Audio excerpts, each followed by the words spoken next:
Mi padre, como contaba Eufrasio ahorita, vendió un Renault 4 azul, Renato, en el que subíamos a Santa Elena los fines de semana, y era la maravilla porque en ese carro, en las curvas, era calculando la centrífuga y la centrípeta, y entonces nos hacía casi que ir al borde de la carretera y uno a punto de irse por un voladero de esos, y mi papá como buen físico estudiando pues esas fuerzas, ¿cierto?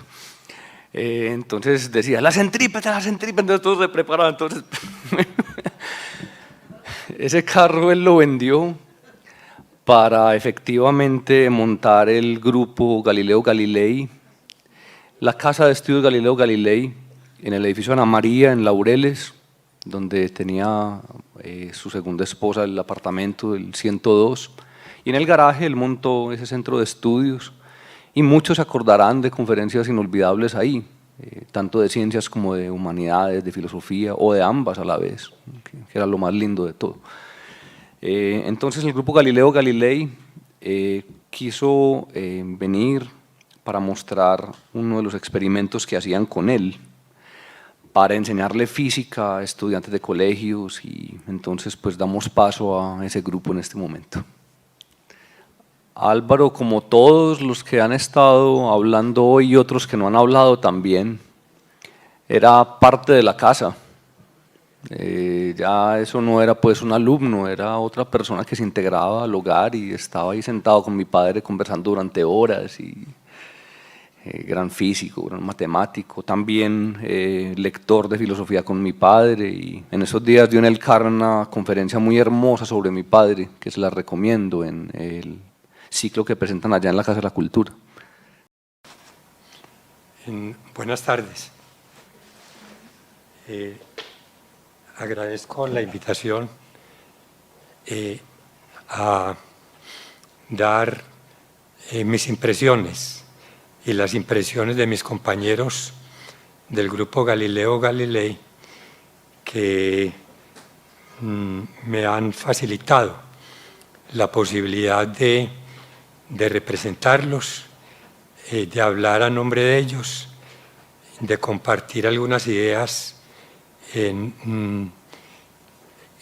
personales y del grupo, con el objetivo fundamental de que conozcamos más a Jorge, lo amemos más, amemos su producción en todos los aspectos, pero especialmente como ser humano, un ser humano incomparable que la naturaleza le da a esta sociedad muy de vez en cuando, y que afortunadamente nosotros tuvimos la oportunidad de tenerlo acá en Medellín. Bueno, voy a dividir mi exposición en 4 temas. La primera, la vida cotidiana de Jorge Alberto Naranjo. Algunos aspectos de su vida. La segunda, la relación de Jorge Naranjo con los libros y sus autores. El tercer punto, un punto de inflexión en la evolución intelectual de Jorge Naranjo, que me parece a mí que vale la pena que tengamos muy en cuenta. Y el cuarto punto, la personalidad de Jorge como individuo singular. La primera parte, la vida cotidiana de Jorge Alberto Naranjo, voy a tratar 2 aspectos. El primero, para Jorge no había domingos ni días de fiesta. Todo su tiempo lo tenía dedicado a la producción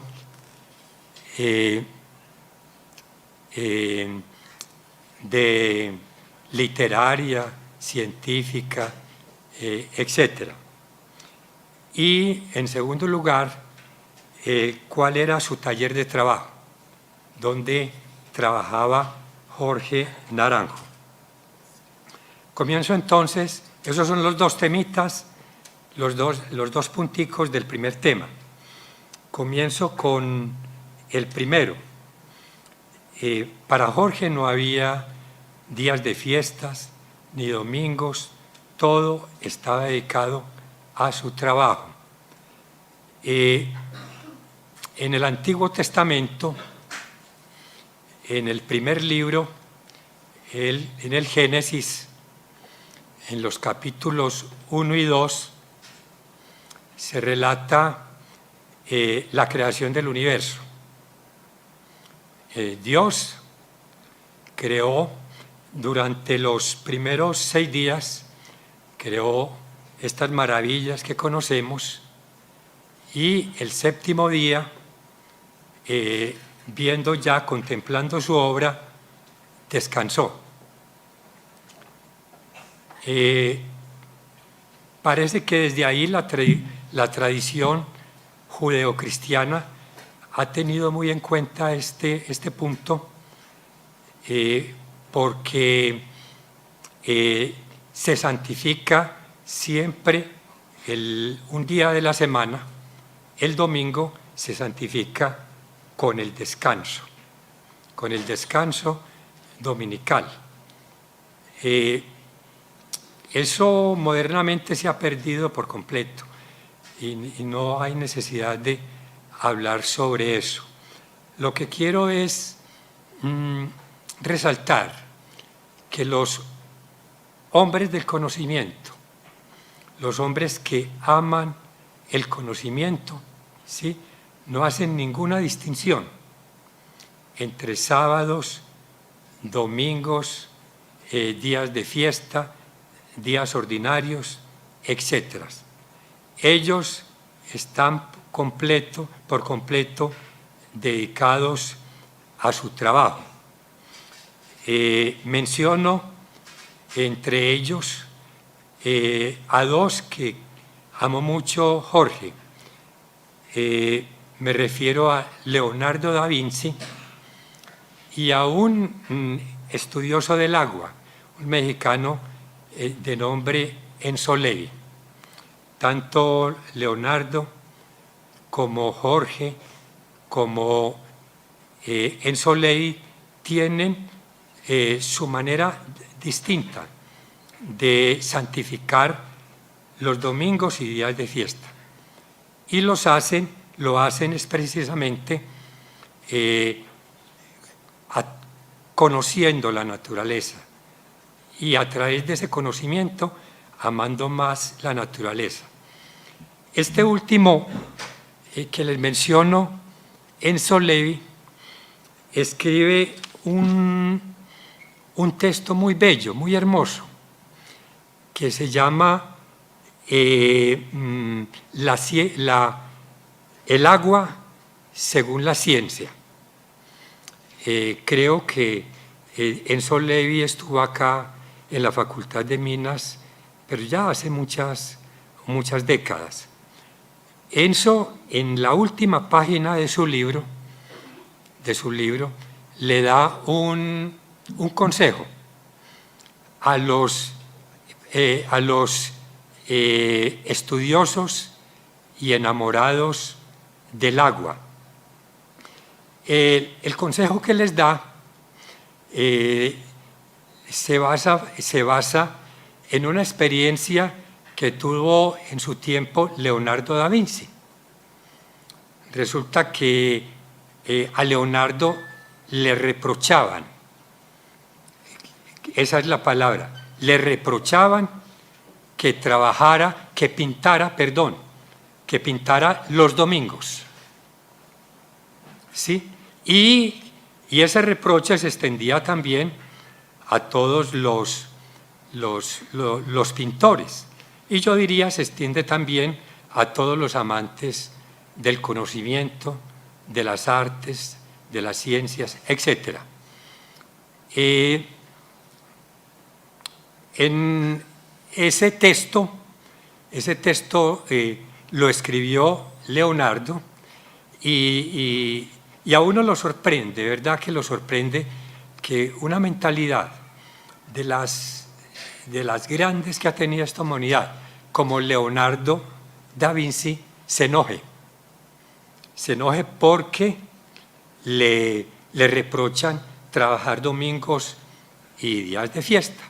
Entonces él les escribe a los pintores, Leonardo, y Enzo le dice a los enamorados y estudiosos del agua, tengan muy en cuenta lo que dice, lo que escribe Leonardo. Me voy a permitir leer el texto de Leonardo. Dice de la siguiente manera: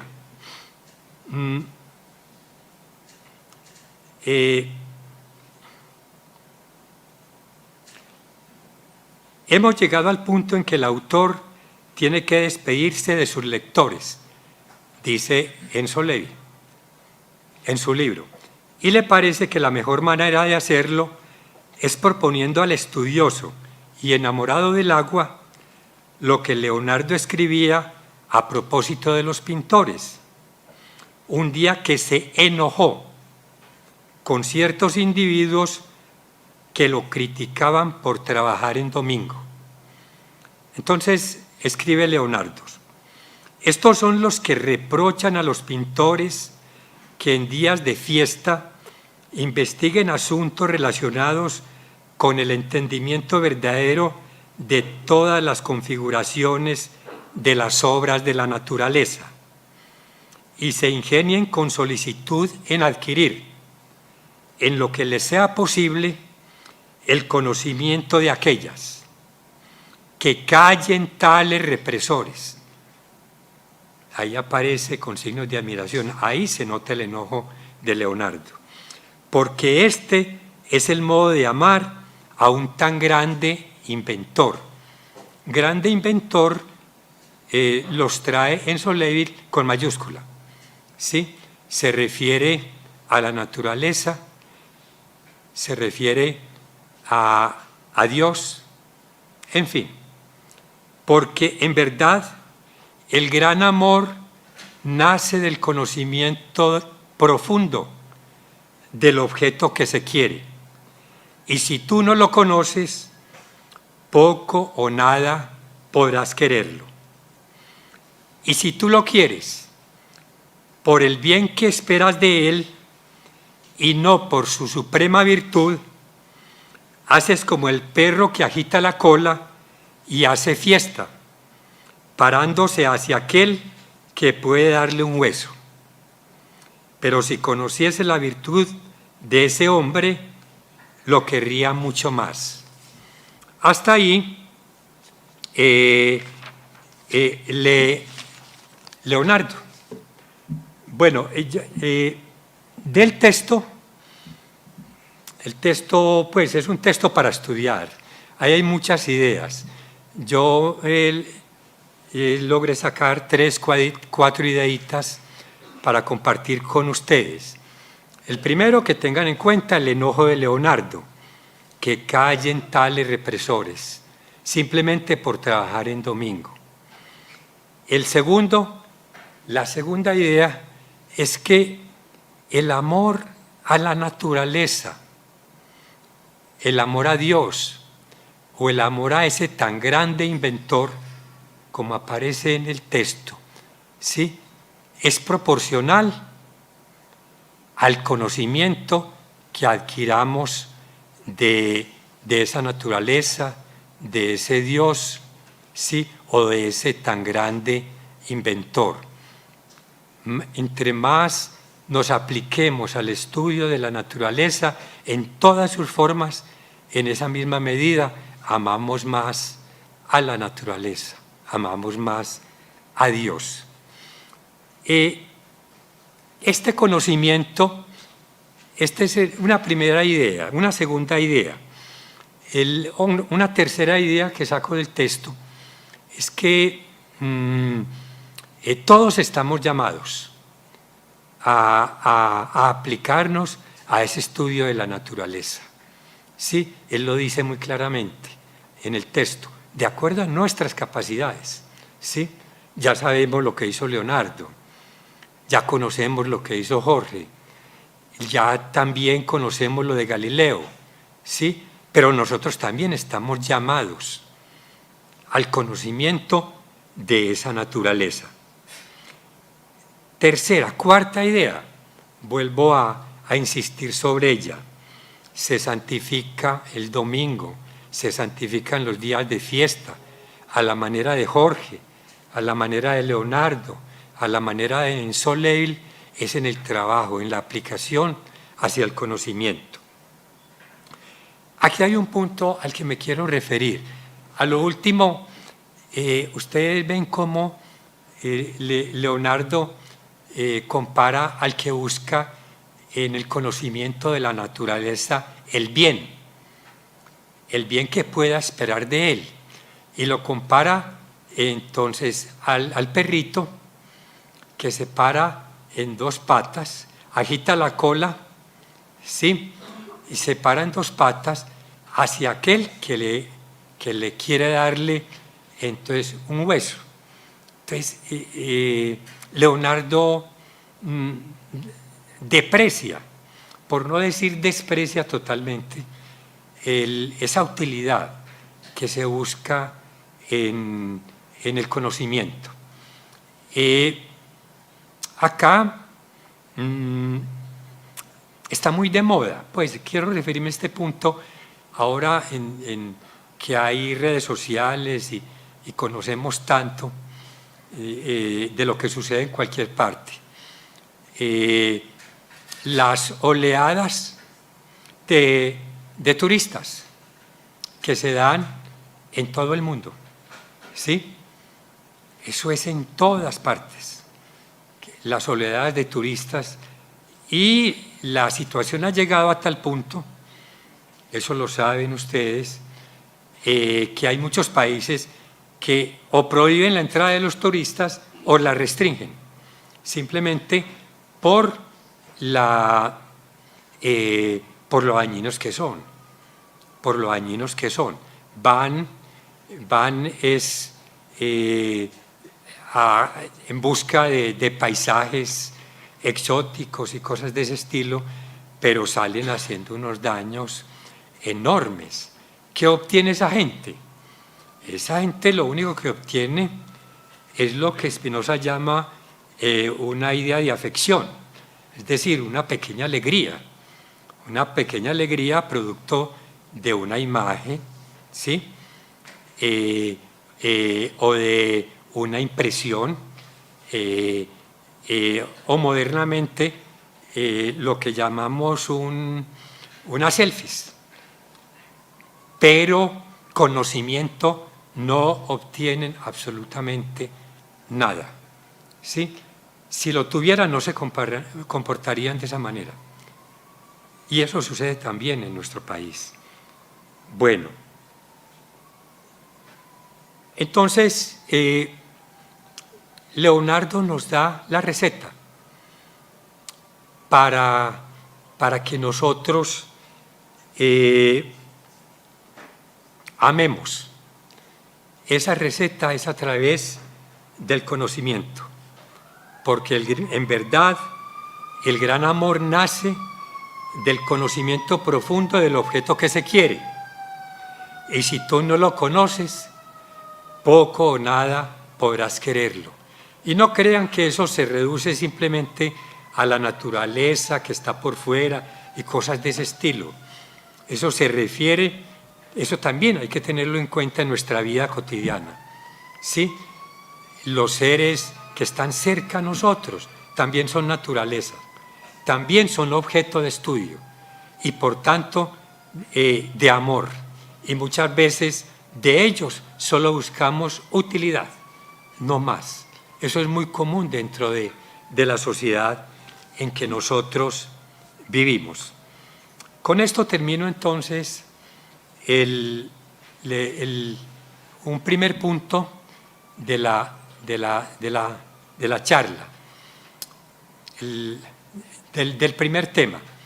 Voy a pasar al segundo, o sea, el taller de trabajo de Jorge Alberto Naranjo.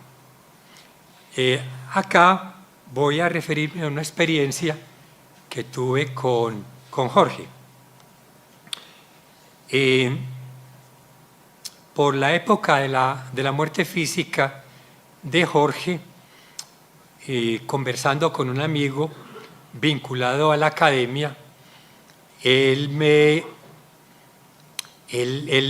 no conocía sino de oídas de Jorge, pero curioseando se dio cuenta del trabajo que había hecho en literatura, en ciencias, etc.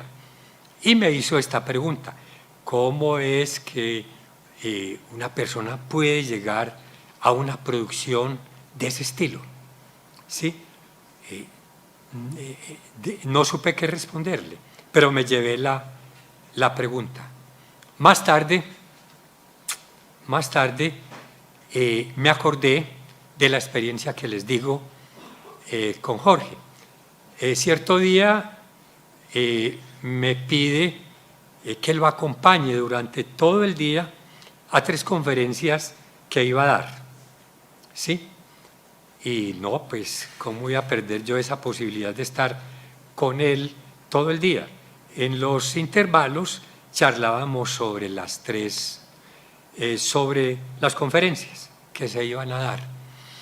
La última conferencia sí me dejó, si no la tengo en mente. La última conferencia fue tipo 7:30, 8 de la noche en el edificio La Ceiba. En uno de esos pisos hay unos empresarios y ejecutivos.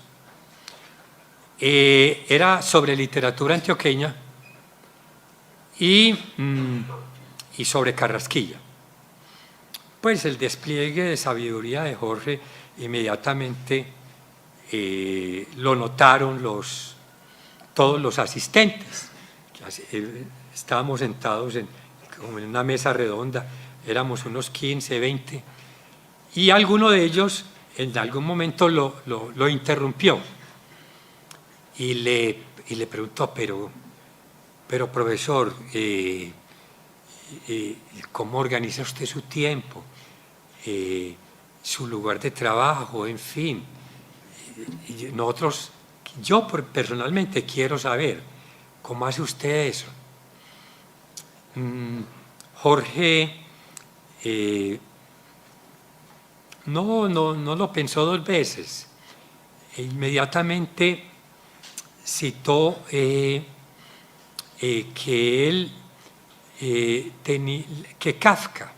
Franz Kafka, le había ayudado mucho en la organización de su tiempo, ¿sí? De su trabajo. Y entonces inmediatamente le suelta un aforismo de Kafka.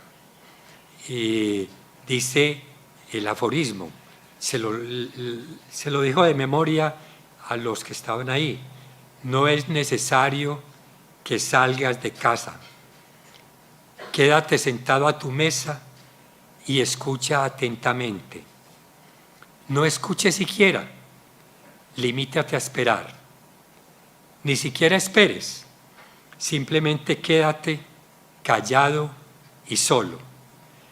El mundo se te ofrecerá para que lo desenmascares. No puede evitarlo. Extasiado, se contoneará ante ti. Y hizo un comentario pues acerca de que su casa era su taller, salvo las clases que iba a dictar o las conferencias, como ese día que les digo. También hay otra anécdota que puedo citar también de Jorge con relación a Kafka. Creo que es Wagenbach, un estudioso de Kafka, que en una de sus biografías sobre Kafka narra esta experiencia. El papá de Kafka tenía varios negocios. Kafka trabajaba en uno de ellos por ahí hasta tipo 1 o 2 de la tarde. En algún momento el papá le dijo, le quería obligarlo a que extendiera su jornada de trabajo. ¿Sí?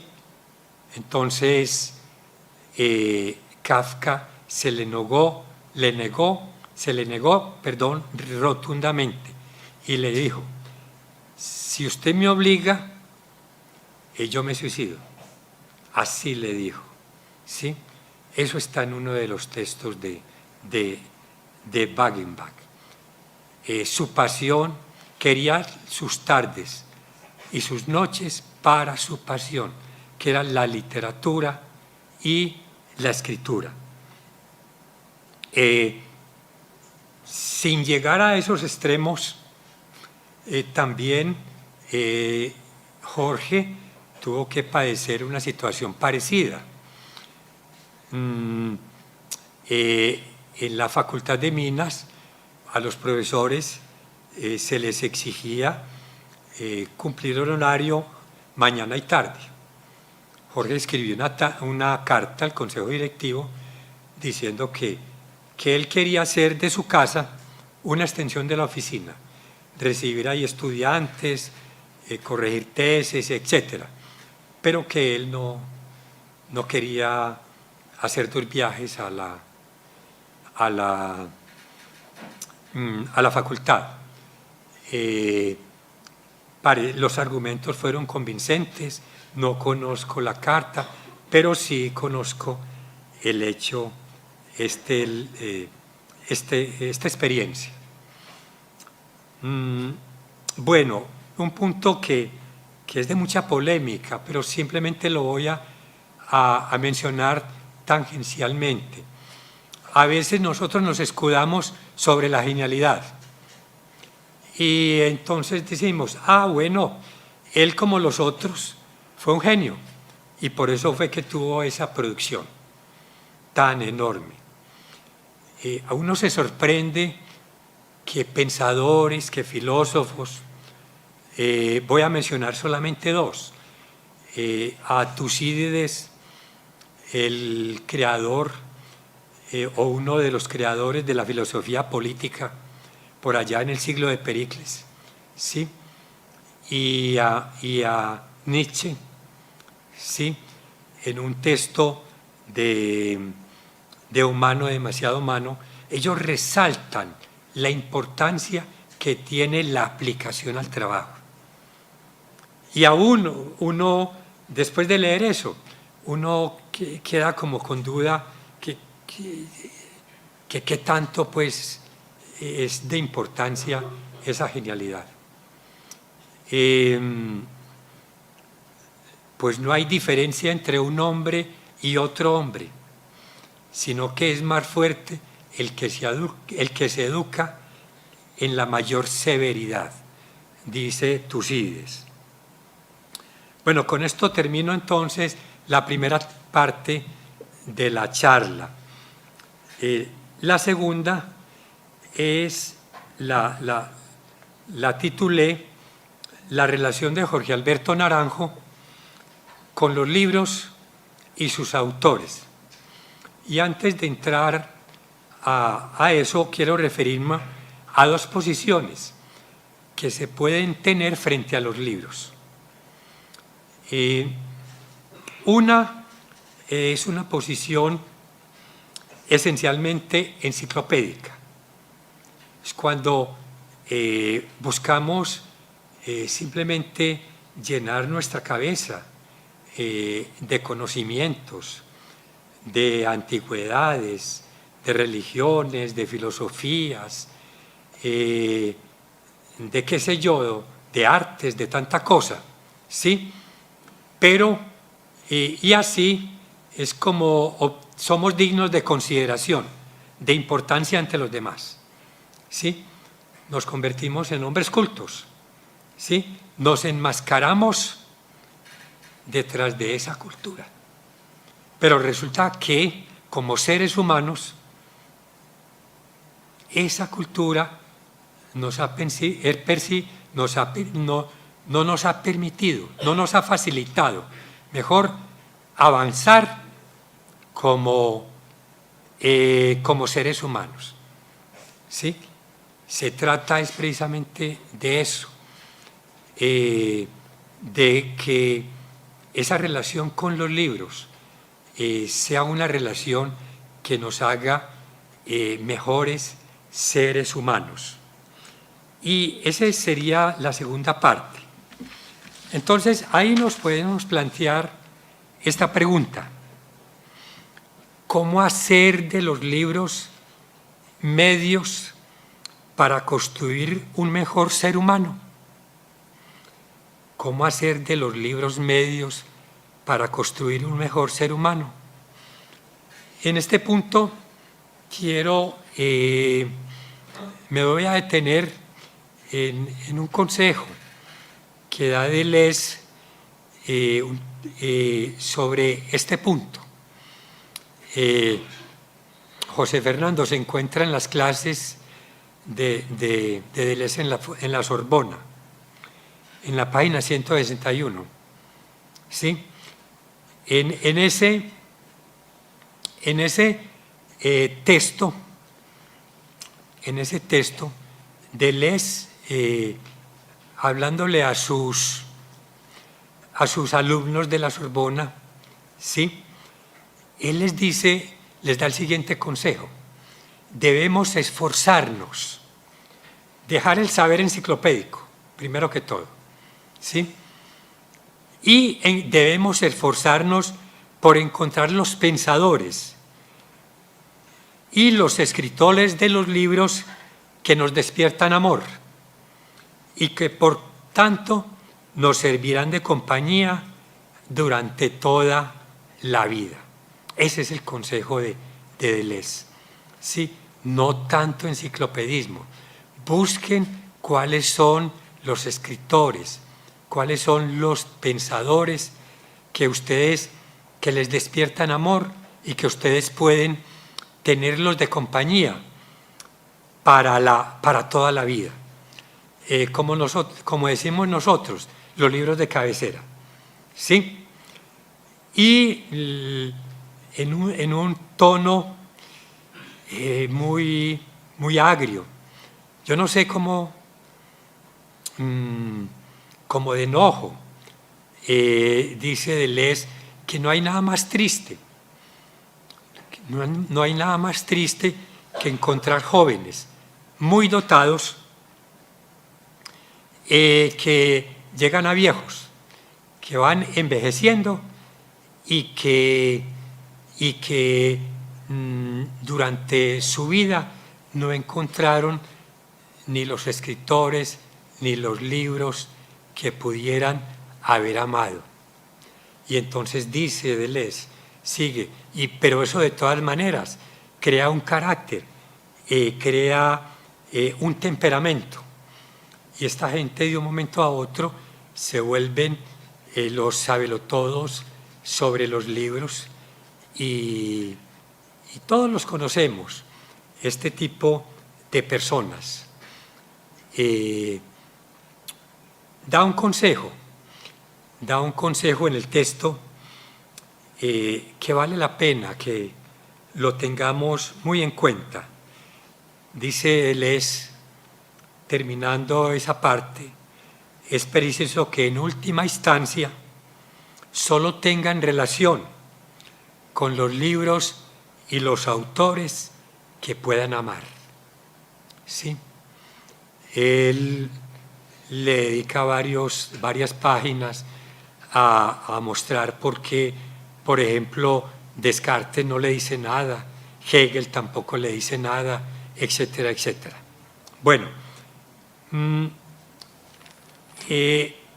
termino este punto con la relación de Jorge con los libros y los autores de estos libros. No hay duda de que Jorge era un sabio, ¿sí? Pero no se quedó ahí. Jorge alcanzó a ser un pensador, ¿sí? Para mí, y espero que acá se investigue mucho en sus trabajos, alcanzó una categoría de filósofo, un filósofo de nuestro medio, por esa relación tan estrecha con las ciencias naturales, con el arte, con la literatura, etc. A todos ustedes les voy a dejar una tarea, ¿sí? Pero eso sí, es para que la resuelvan, ¿sí? No la olviden. A todos que leen los textos de Jorge, los que recibieron clases con Jorge y tienen sus apuntes, a los que tuvieron una relación directa con Jorge, ¿sí? Y se acuerdan de pensamientos, de ideas que él soltaba así, ¿sí? En el grupo Galileo Galilei eso era muy común, ¿sí? Haciendo experimentos acá de mesa inclinada o de plano inclinado o de clepsidra, etcétera, y de pronto lanzar una expresión, ¿sí? Y algunos la reteníamos. Me gustaría mucho que hiciéramos como una recopilación de frasecitas, de pensamientos de Jorge, ¿sí? Yo creo que eso es posible hacer una recopilación como se hace con Nietzsche o con Montaigne o con tantos otros, ¿sí? Frases corticas. Yo voy a poner cuatro frasecitas de Jorge que en su momento las tomé, perdón, 3 frasecitas de Jorge, ¿sí? La 4 se la atribuye a Nicolás.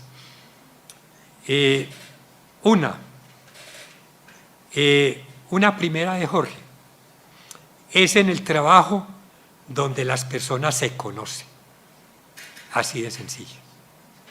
Es en el trabajo, no es en la conversación de cafetería, ¿sí? No es en el WhatsApp y cosas de ese estilo, sino cuando enfrentamos un trabajo juntos, ahí es donde nos conocemos. Primera frase.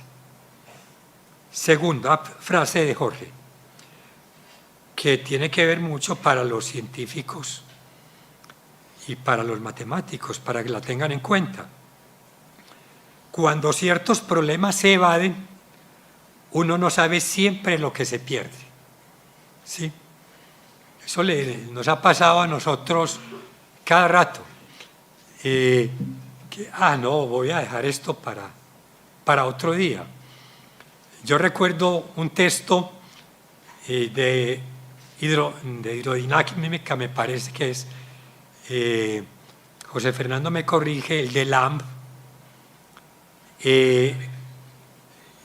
un texto de hidrodinámica, que Jorge me decía que la primera página se había dedicado como 6 meses a entenderla, ¿sí? A entender esa sola página, ¿sí? Pero resolvió el problema. Se demoró 6 meses, resolvió el problema. Una tercera frase,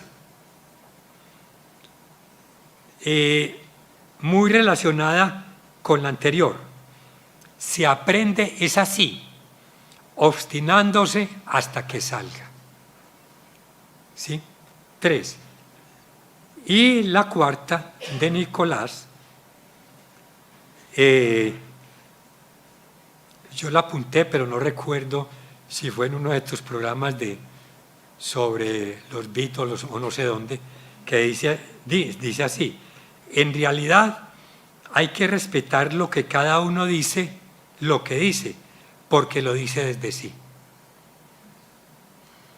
Esas son las... Bueno, segunda parte. Tercera parte de la charla. La llamé un punto de inflexión en la formación o evolución intelectual de Jorge Alberto Naranjo. Un punto de inflexión es una expresión que utilizamos los matemáticos y los físicos cuando hay un cambio de una curvatura.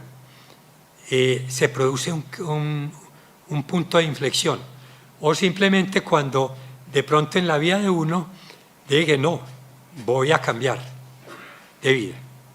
Es un término muy utilizado en matemáticas.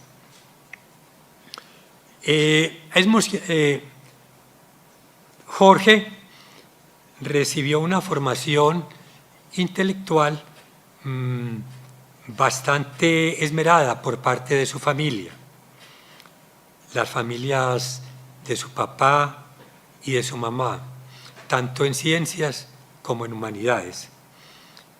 Pero yo propongo que hay un cambio en esa evolución intelectual de Jorge Alberto Naranjo cuando encuentra a Deleuze, a Gilles Deleuze, cuando conoce a Deleuze. Y especialmente el libro El Antiedipo, o Capitalismo y Esquizofrenia. Ustedes no saben, pues les cuento, por esa época, no recuerdo bien, por los años 70, en fin, las conferencias que daba Jorge en la Facultad de Minas, aquí abajo en Agronomía, en la Universidad de Antioquia, etcétera, en torno al Antiedipo. ¿Y cómo nos cambió la vida? Los que éramos estudiantes de la Facultad de Minas no mirábamos el mundo sino a través de la matemática, de la física, de la química, etc. Y de pronto Jorge también sirvió de punto de inflexión para nosotros. Ya a partir de ahí comenzamos a plantear, a mirar el mundo por una cantidad de ventanitas que se nos abrieron a través de Jorge y de Deleuze. En esto podríamos extendernos muchísimo, mucho, pero quiero dejar aquí simplemente como una especie de abrebocas para que nos acerquemos en especial a ese texto de Deleuze. Algunos tuvimos la fortuna de estar más cerca de Jorge y conocimos mucho de literatura, por ejemplo, 3 siglos de literatura inglesa, desde Jane Austen hasta Lawrence, etc. Conocimos a Kafka, a Cervantes, la literatura española, la literatura antioqueña, etc. En filosofía, a través de los presocráticos, Epicuro, Lucrecio, etcétera, etcétera. En física, a Galileo, a Newton, a uno de sus grandes amores, Richard Feynman. Bueno, ahí hay mucha tela que cortar. Paso al cuarto punto y último de la charla sobre Jorge. La personalidad de Jorge como individuo singular. defino lo que es individuo singular. Individuo singular es un concepto que utiliza Spinoza y lo define de la siguiente manera: la idea del cuerpo, la idea de nuestro cuerpo y el cuerpo, esto es, el alma y el cuerpo, son uno y el mismo individuo, que se concibe ora bajo el atributo del pensamiento, ora bajo el atributo de la extensión. Esto se encuentra en la Ética, segunda parte, proposición 21, escolio. Bueno, este tiempecito que me dieron para hablar de Jorge, del profesor Jorge Alberto Naranjo,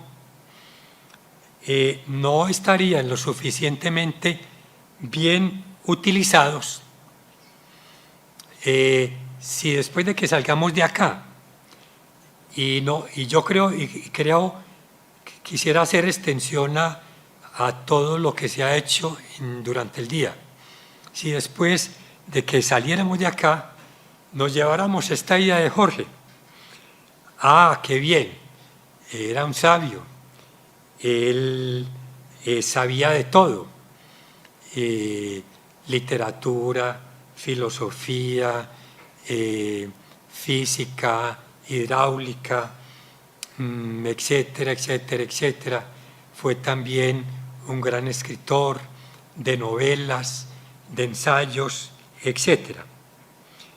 Llevarnos esta idea está bien. Yo no la me parece que es algo que debemos llevarnos. La sabiduría de Jorge, pero que no es suficiente. No es suficiente.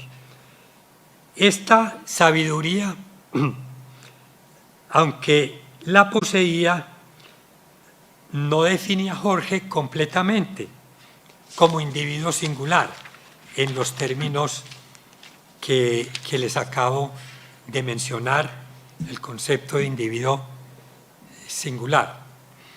Entonces, surge la siguiente pregunta: ¿desde qué perspectiva podemos tener un mayor conocimiento de la personalidad de Jorge como individuo singular? Y personalmente creo que quien nos puede ayudar en eso es Spinoza, Baruch Spinoza. Spinoza fue un filósofo del siglo XVII, filósofo holandés, ¿sí? Y antes de que apareciera una rama de la biología que se llama la etología, él propuso definir los individuos singulares, los individuos de la naturaleza, mediante los afectos que posee. No es la única forma que propone Spinoza, también lo dice como un grado de potencia, pero ese no es el tema de ahora. Ahora nos interesa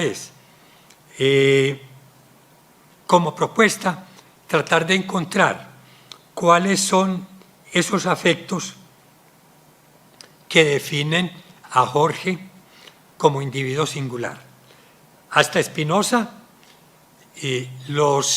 por ejemplo, al hombre se definía por una característica que era común a muchos. Se decía, por ejemplo, el hombre es un animal bípedo, o el hombre es un animal que ríe, o el hombre es un animal racional, etcétera, etcétera. Con Spinoza cambia esa perspectiva de definir a cualquier ser de la naturaleza. Bueno, voy a referirme solamente a algunos afectos de Jorge. Digo algunos porque propongo también como tarea para su familia y para los que estamos interesados en conocer más sobre él, el poder acercarnos y a los afectos que definen a Jorge como individuo singular. Menciono algunos y voy a mencionar de ellos alguna anécdota o algo que tenga que ver con Jorge. Una, su inmensa alegría. Dos, la admiración o asombro. Tres, la humildad de Jorge. Cuarto, la independencia. Quinto, su pasión por el conocimiento. Sexto, su entrañable amor a la enseñanza. Séptimo, su voluntad de poder, en términos nietzscheanos, o su deseo, en términos espinosistas. Y como conclusión de eso, ¿sí?, como facultad del alma, ¿sí?, al cual se dirigen todos estos afectos, la afirmación. Una afirmación que yo creo que supera mucho la de muchos pensadores. Hablo desde mi persona, ¿sí? Bueno, comencemos por la alegría. Hay una anécdota que nos pasó al Grupo Galileo. Jorge una vez me llamó a la casa muy temprano, 7 de la mañana, me dice: ve, estoy en la clínica cardiovascular, me operaron de corazón abierto, ¿por qué no te venís? Inmediatamente yo contacté a varios del Grupo Galileo y estuvimos allá. Allá estaban varios de la familia de Jorge. Uno esperaba verlo muy apesadumbrado, muy triste, etcétera, y por una situación. Pero les cuento que literalmente la llegada de nosotros allá, Walter, creo Parménides, Eugenio, no sé si José Fernando, y eso se volvió una fiesta. Y la fiesta fue presidida por Jorge, ¿sí? Creo que fue con Francisco. Otros del grupo se pusieron a calcular cuál era el torque de la fuerza que había hecho el cirujano para abrir las costillas y poder proceder a la operación del caso. ¿Sí? Ahí hay otras anécdotas, solamente menciono esa. Alegría por todos los poros. La admiración, el asombro de Jorge. No, es que no tiene paralelo, sino con un pintor que amaba muchísimo, Vincent van Gogh, y con los niños. ¿Sí? Vincent escribió un texto bellísimo. Escribió un manojo de cartas a su hermano, que luego fueron publicadas bajo el nombre de Cartas a Teo. Yo les recomiendo a todos los jóvenes de todas las edades que se lean ese libro. Los que todavía tienen pasión, tenemos pasión por la literatura, por la ciencia, por algo que nos lleve al conocimiento de la naturaleza, que estudien ese texto, estudien carta por carta y se van a dar cuenta lo que es amar la naturaleza, ¿sí? Proponer una visión hermosísima de lo que es el arte, incluso la literatura, ¿sí? En una de las cartas le dice Van Gogh a su hermano,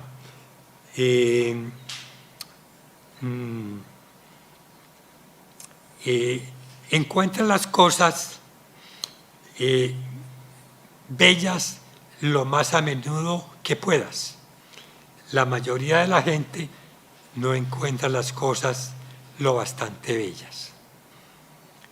Esa frase la materializaron, la hicieron carne de su carne Vicent, Jorge y los niños. Por eso es tan importante que los que tenemos relación con los niños, ya sean nuestros hijos, nuestros hermanos, nuestros alumnos, etc., irles formando, desarrollando ese afecto, el afecto del asombro. Cuando un niño se asombra, cuando alguien se asombra hacia algo de la naturaleza, sí, eso despierta alegría. Y si despierta alegría, implica un desarrollo de la potencia personal, ¿sí? Implica, por lo tanto, ¿sí?, ir construyendo una comunidad de hombres libres, de hombres y de mujeres libres, ¿sí? Y le robamos espacio a la tristeza, a la que nos quieren someter todos los poderes establecidos. Bueno, tercer afecto, la humildad.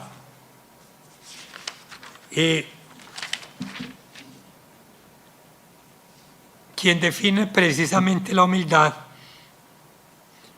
es Spinoza. En muchos de sus textos, pero digamos formalmente en la Ética. La humildad, dice él, la tristeza, la define como una tristeza, para que tengamos en cuenta eso. La tristeza que surge del hecho de que el hombre contempla su impotencia o debilidad. Esa es una definición precisa de humildad. Y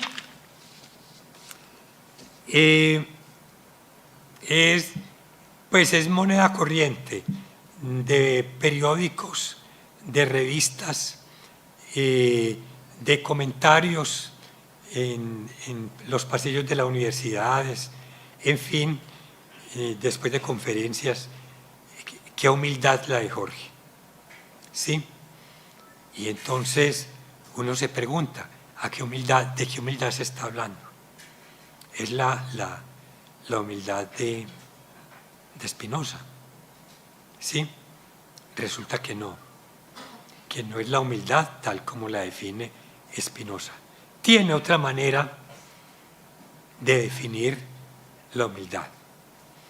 Tanto en Kafka como en Nietzsche, ellos utilizan ese término para sí mismos, ¿sí? En Kafka es esa posibilidad de establecer una relación estrecha con el otro, ¿sí? Pero no hay tristeza por ningún lado. En Nietzsche es esa posibilidad de eclipsarse en un medio social, de pasar desapercibido, pero no para su medio social, sino también para él mismo, porque está en función de su obra filosófica, ¿sí? Entonces la pregunta es, bueno, y en Jorge, ¿qué es la humildad para Jorge? Aquí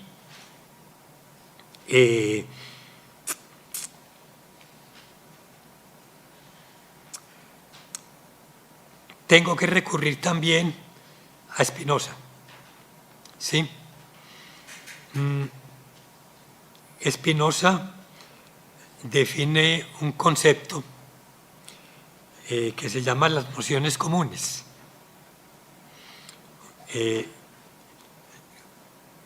Cuando Spinoza terminó su tratado, el tratado de la reforma del entendimiento, él no sabía para dónde pegar para poder determinar, para poder desarrollar una teoría del conocimiento. Tuvo que parar y comenzar a desarrollar esto. Bueno, ahí ese no es el caso ese de ahora. La noción común simplemente define esa posibilidad de nosotros poder entrar en una relación de composición o de avenencia con cualquier ser de la naturaleza. Perdón.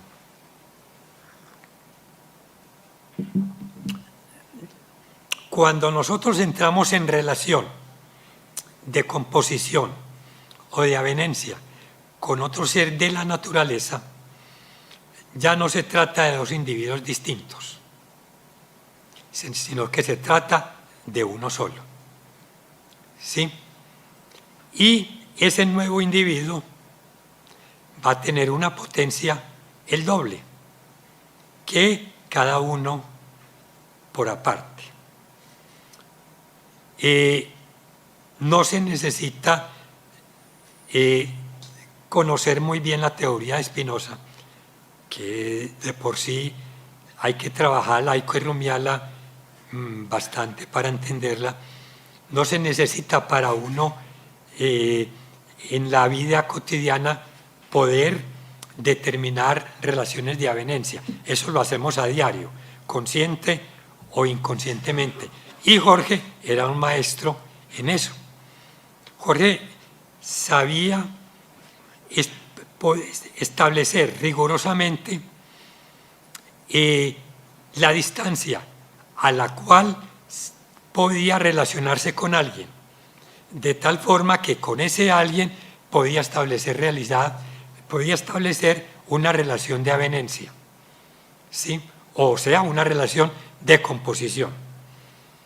Cuando sucedía eso con Jorge, no, es que todo el mundo que trataba con Jorge salía contentísimo. Y lo primero que se le ocurría era hablar de la humildad de Jorge, ¿sí? Cuando no hay tal. Lo que hay es simplemente esa posibilidad de establecer esa relación. Esa es la tesis mía en ese sentido. Bueno, cuarto afecto, la independencia.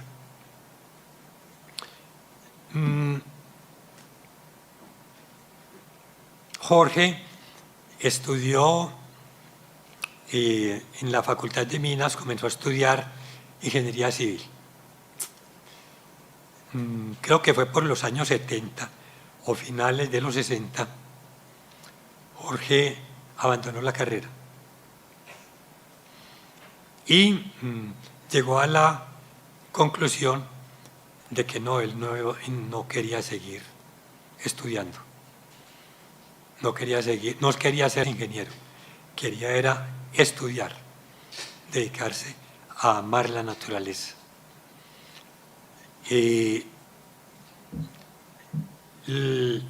En la Facultad de Minas muchos se dieron cuenta, afortunadamente, de lo que se estaban perdiendo y lo vincularon de nuevo como profesor a la Facultad de Minas.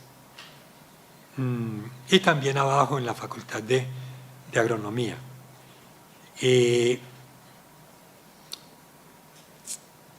Eso no significó los ataques que a veces recibía cuando las directivas de la universidad pasaban revista de quienes tenían o no título universitario y estaban en posibilidades de salir de la universidad. Y Jorge no quiso someterse a la vaca loca de la educación continuada, que posgrados, que doctorados, etcétera, etcétera, no. Él no quiso someterse. A mí me lo dijo personalmente, mejor me voy a manejar carro, pero yo no voy a someterme entonces a eso. Aquí también traigo a colación dos pensadores que seguramente Jorge reflexionó sobre su actitud ante la vida. ¿Sí? Unos, ya lo mencionamos, Kafka. El otro también, Vincent Van Gogh. Voy a referirme a Kafka, comienzo con Kafka. En una conferencia de Jorge, ante un grupo muy amplio de profesores, él comienza con una frase precisamente de Kafka. No recuerdo la conferencia completa, pero sí, voy a tratar de decirles de memoria la frase de Kafka. Dice, no es necesario, yo que he sido una persona dependiente, a ver si la tengo por acá, sí, aquí la tengo.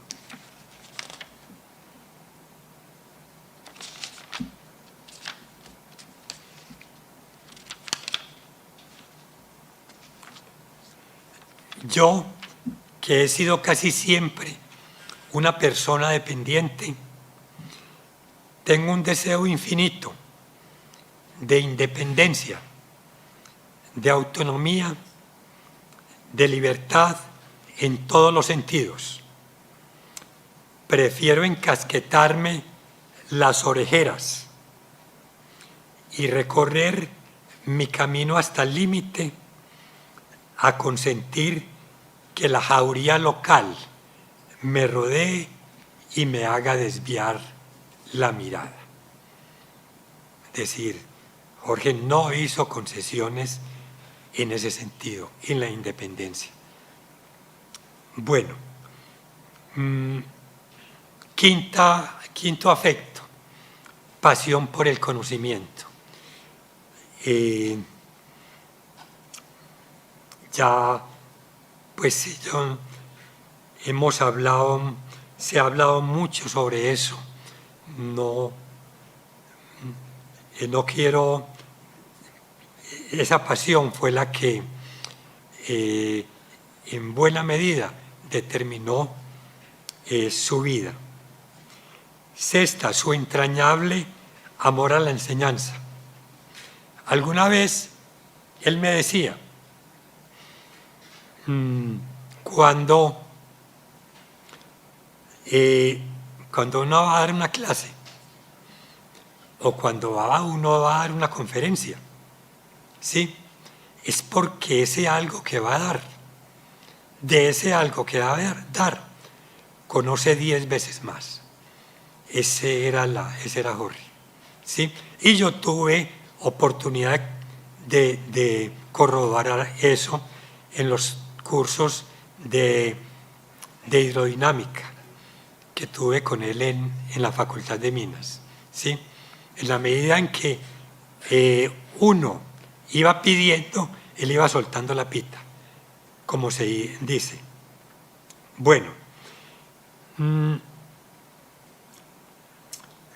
hay un último afecto que voy a tratar, pero pues aquí no son 7, son muchos. Por ejemplo, también hay que mirar el papel político. Él fue dirigente estudiantil en la Facultad de Minas, eso hay que tenerlo en cuenta, ¿sí? Es un afecto, pues yo no lo voy a tratar acá, pero se los menciono de paso.